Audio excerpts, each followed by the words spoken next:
Hi everyone, my name is Anna, welcome to my channel, and this is my first video after my intro video, which means I already have a channel. Welcome to this video, and here I wanted to share with you some insights about fitness and about sticking to fitness and getting finally into it. A short story of my relationship with sports. I did karate for 9 years. Since I was around 8 years old until 17 or so. I almost reached the black belt. It was Shotokan karate, and it was a very important emotional outlet for me growing up. However, when I got more busy, I just didn't have time for sports anymore, and I kind of let the karate go. I was trying to get back to it multiple times, but then it didn't stick with me. Apart from that, I tried doing fitness classes here and there, and nothing would ever stick really. Recently, so many people would message me or say to me in person that oh, you look so toned, or you look I like following your fitness journey, and I was like, oh shit, am I on the fitness journey? Since people are noticing it, I thought actually I do have something to share. And so here I'd like to speak about 3 things that really changed my relationship with sports in the past, let's say, year and a half, and allowed me to get to the zone where I'm actually enjoying it so much, and it doesn't feel like I'm pushing myself to do it, but rather I'm doing it with lots of pleasure, and I'm seeing the results, and I really am motivated to go further, not in the overachiever way, the way that I used to think about it before, but rather in self-caring way, which is so much more important and I think much more sustainable. So first one, obvious, and yet incredibly powerful, is finding the right sports that is super exciting for you. The one that you're actually so motivated and so excited about. And I would hear that before, but before recently, I don't think I've ever found one, and so I didn't realize what that feeling is, how it feels to have the sport that you really are super excited about. So as I said before, I was doing karate, and I was trying to get back to karate a few times in my life, with the idea that I want to get that black belt. My last attempt to get to karate was actually at Stanford. I went to the karate club at Stanford. There were actually very few people there because I feel like everybody's too busy at Stanford. When I went in there, it was the first time in my California experience and my America experience when I saw people who are not smiling. Because this whole, the karate vibe, and I think for many types of martial arts, the vibe is that you go in and you're dead serious. You're so concentrated, you're so reserved in a sense. It's a type of sport that fit me perfectly when I was a kid, because when I was a kid I was super reserved, super goal oriented. I was serious, I would not smile at all. I was in a completely different vibe and personality. But by the time I came to California, I already changed, and I became so much more vibrant and kind of bubbly and happy and positive. This is when I realized that I don't want to go back to karate, because it just doesn't fit with my personality at this point, at least at this point. And then half a year ago, or even less, in a local gym here in Dubai where I live, just kind of randomly, I went to try the so-called Body Combat. Body Combat is one of the classes offered by Les Mills. Les Mills is or Les Mills if you speak French, I guess. It's this organization that kind of put together, created a set list of classes, and those classes are offered internationally across the countries. And in Dubai, right in the gym next door, we had the so-called Body Combat and Body Pump available. And Body Combat was the first class that I went to, and I was fucking, blown away. I cannot explain how excited I got about this class.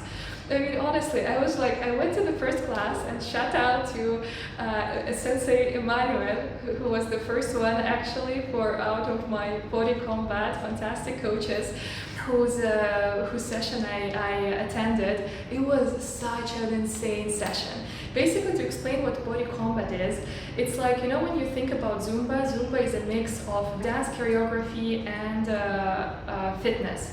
So body combat is a mix of martial arts, different martial arts, and fitness. So unlike dance classes where you first, learn the moves and then you kind of perform a dance, here you're basically following the instructor who's in front of you, and that instructor remembers all the moves, and they play different songs, like I don't know how many, 6-7 songs per session, and you just follow the moves of the instructor. And the moves are pretty basic, like you can put power and you can put the technique into them, but if you don't have any experience in martial arts, you're still going to enjoy the class, or going to be able to enjoy the class and improve your skills. And I found that class that works so well for me, and then I also explored the body pump offered by Les Mills instructors as well.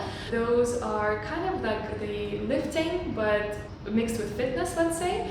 And I'm super into those types of classes, and shout out to my other fantastic coaches, Wilbur, who does the Tuesday sessions, and Hamza, who does the Saturday sessions. They give me so much energy, and I'm always so pumped after those classes. The second thing that I want to talk about, and actually this point deserves a whole set of videos, or at least one other video, but it's about making that sport work for your schedule. So for years and years, for instance, I was trying to get into running. I always thought, like, in order to be successful, or like successful people, they're the people who wake up at 5:30 in the morning and they go for a run and they go to the gym, and this is how you have to be, right? And even more recently, like, I was trying to join some like running club here in Dubai, and guess what? Like, every single club is a fucking 5:30 a.m. running club. The latest they're running is like 7 a.m. And me, I'm a night owl. I do not wake up at 5:30. If anything, I might sometimes go to bed at 5:30, but I'm not fucking waking up at 5:30 a.m. Or I try to do that, and actually this is the topic for another video, because it took me years to figure out that it's okay to be a night owl, that some people are just night owls, and the problem is the whole world is built for people who rise and shine very early. I don't. I rise and shine like around noon. Before that, I am pretty much sleepy and tired, and I get the kick of energy for work and for workouts as well in the evening. And the same with exercise. I tried running and I felt like running is definitely not for me, but I felt that up until I started to run late in the evenings, especially very late in the evenings, like 10 p.m., 11 p.m., midnight. And in this way, this habit is stuck with me to the point where, like, half a year ago, I did my first 10 kilometers. And then a few months ago, in 2025, I did my first half marathon. I'm consistent with my running, and it's not that I'm consistent because I have to. It's consistent because it works so well for me. And the next point number 3 is actually going to be about why it works so well for me, and why I feel like I'm not pushing myself to train anymore, but I'm rather just like feeling like this is something that has to happen during the day, or like at least during the week a few times, because otherwise I'm just not happy enough. So the third one is finding your motivation, why you actually want to train, what you want to achieve with it. But this goal needs to be really authentic, because I feel like most of us, because of how the media works, or how social media works, especially women, are pushed to believe that you have to look a certain way. You have to, like, I've been feminist, very feminist since I was a kid, before I even learned the word feminist.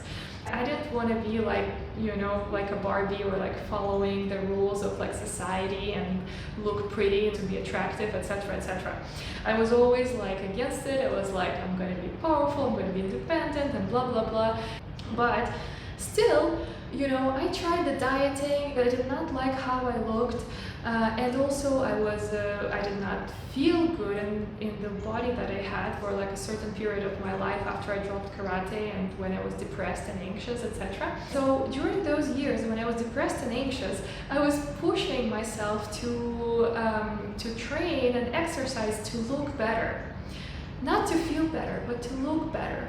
And that was a huge problem, because especially when you have generalized anxiety, or when you are depressed, punishing yourself by the exercise that doesn't fit your schedule, when you're trying to be like a morning bird when you're a night owl, in order to look better, it's like punishing upon punishing, while not really aligning with your authentic desires and interests. Well, I really like the fact that I'm looking much better right now than I did 5 years ago.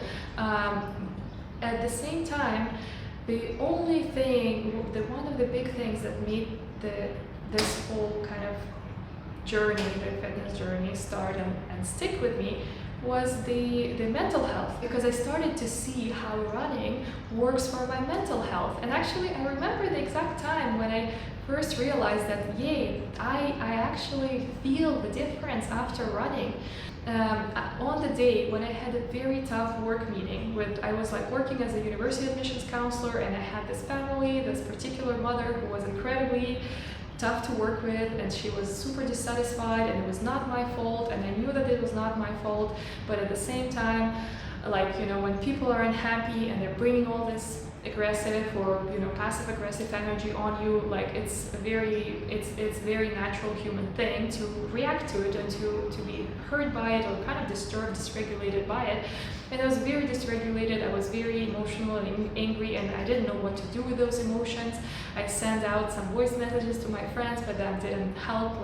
Obviously they were supportive, but when you have all this stuff burning in you, within you, what can you do about it? So I went for a run. That was the first time when I ran at midnight, after midnight, and I finished running. I was running, walking, until 2 a.m. or so. And obviously everybody says to you that exercise is great for mental health. All the research supports that. But then there is one thing, hearing about it, and even hearing about it from close friends. I had a friend who would run every day after work for an hour or more. He is a big runner, and I thank him very much for him sharing his journey with running. But up until that night when I ran for 7 kilometers after that meeting, it did not stick to me, or I did not acknowledge how incredibly helpful it could be for my mental health. And so in this way, I am now consistent with running. It's the guaranteed mood boost that I can count on, actually, for the days when I'm super stressful or emotionally depleted for certain reasons. I would run longer, and that would give me a bigger reset. And the second thing, actually, and that again is really about knowing the authentic goals that you have in your head, that you have in your heart. The one big push for me for running was when I started to go to concerts. I do this thing and I started it very recently, in 2022. I went to one concert of my favorite rock band, and I was so mesmerized by that whole show. I was I will never miss one of those shows ever again in my life. And I started to go for every show, and that included lining up for the shows. And so I started to line up for the shows, and when you line up for the shows and you want to get to the front row, the very front row, to headbang properly. I really love headbanging. It's part of my personality now. So when you do that, you really need to be skilled at getting to the front row. It's not easy. You might, wait in line for the whole day, sleep at the stadium, etc., etc. But then very often you would actually need to run to the stage and to be one of the first people who lands on the rail. And in order to do that, you need to be fit and you need to know how to run. I started to try to run more and started to get into fitness and actually improved my shape. I stick to it for a few months, but then I didn't continue, because at that time I didn't know about Body Combat and Body Pump, and I also trained in the morning, so it didn't stick with me. But I had a very strong internal motivation to still keep running, because I wanted to get to the front row on every fucking show that I'm lining up for.